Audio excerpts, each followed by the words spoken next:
One's compliment. Hey, Robbie, where did you learn about ESG scores and the relevance to global authoritarianism? You seem to have a lot to say during the Skankfest part of the problem. All right, so here's kind of where my eyes were open to it. Uh, about a year ago in the Fed charter, it used to be the Fed charter was we're going to basically try and balance inflation against employment, right? There's kind of this balancing act of that do we want full employment with more inflation, or do we want somewhat less employment and less inflation? There's a little bit of a balancing act there to kind of explain the economics to that. And maybe I have this wrong, in which case maybe like you, as being a doctor and economics professor, can email me, robsnewsroom@gmail.com, explain to me how I'm getting this wrong. But at full employment, you got more people with money, more people are buying shit, it's going to push up prices. Less people with jobs, I mean, less people have money to go buy stuff, so it's not going to do as much to push up prices. So there's a bit of a relationship between employment and inflation. Make sense so far? I assume that makes sense so far, right? So they added this new thing, and you have to realize the Fed does not actually have a good degree of control over inflation. For a lot of years, their target was 2%. And they were like, whoa, what's going on here? How come we're not hitting our 2%? Then they changed it from being 2% to we can make up. Like when I was in school and you don't take you ask for your extra credit because you fucked up on a test type thing.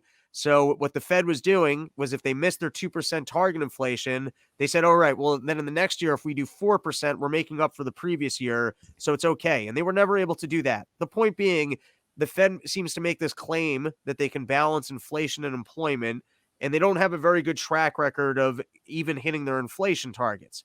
Then they started talking about, well, we're going to add this new thing where it's not just about inflation, balancing inflation with employment, but we're also going to add to the charter. I don't have the exact language on this, but it was something to do with essentially making sure that minorities are getting ahead within our economy, right? So it's not good enough for the Fed to step in and regulate the markets in a way that's going to balance inflation and employment. We also need to make sure that they're balancing that minorities are seeing the same economic opportunities as others. Now, how the Fed could possibly do this, beyond me. But they start talking about that being in the Fed charter. Now, what's creepy about that is, already having the Fed involved in the financial markets is socialism, because it means that we don't have just it's creating price controls. It means the interest rate's a price and you're not just letting the market determine it, right? But then to also institute that the Fed needs to make sure that there is some level of equality, right? That's like a whole different degree of socialism. That's not anything that we're voting on. It's just something that's going to go into the Fed's charter. Then the Fed did this weird thing during the last year, which I talked about with the special purpose vehicles, where basically they gave money over to Blackrock. So like a couple years ago, if you remember, I'm going on a tirade here. So if you want to stop me at any point, you can. But essentially, like back in the day, it used to be, you talked about Paulson and Paulson's relationship with places like Goldman Sachs. And you go, there's this revolving door in government between certain financial firms and the Treasury and the Fed. And it's very clear that these people are basically giving the bailouts to the companies that they worked for. So now within the Biden administration, I think the people in these positions are actually coming from BlackRock. BlackRock is the most powerful player, and BlackRock has this relationship with the Fed that when the Fed was doing these bailouts last year, they gave the money to BlackRock to process it. And they even gave money to BlackRock to process through these special purpose vehicles that were buying bonds, essentially bailing them out. So just to recap here, we've got the Fed expanding into full-on socialism by saying that they are going to be invested in essentially equality. And then we also have this tight relationship between the Fed and BlackRock, where BlackRock is literally handed money from the Fed to go purchase things that the Fed's not allowed to purchase, which essentially acts as a bailout on junk bonds. All right. So we got relationship between BlackRock and the Fed's instituting socialism. Then all of a sudden you start reading about, just generally speaking, this thing called ESG scores. ESG scores are, it's like a regulatory compliance that, let's say you're ExxonMobil, right? So if you're ExxonMobil, you have to report on, hey, am I promoting women? Am I promoting minorities? Am I investing in green energy? And a lot of things that you and I would look at and go, wait a second, this seems like a very leftist agenda, right? But now all of a sudden you're somewhat responsible. It's not that you're responsible. It's that companies like BlackRock which is the biggest investor on Wall Street, they're responsible for $9 trillion a year, will say, hey, we are going to basically divest, or we're not going here. Like, we're looking for things that have high ESG scores. What's ESG scores? It's global warming, combating global warming, looking for green energy, promoting minorities. It's all of this socialist stuff that you and I would go, well, who voted for this? Who wants this? And then if you look a little bit deeper than that, you start wondering, well, why is it that these companies are all kind of working together to try and create a regulatory environment where the money, like, it's collusion. That's what it is. It's if all the big banks are all putting their money together into specific investments, such as windmills, and then they get a government regulation that we have to get more money from windmills.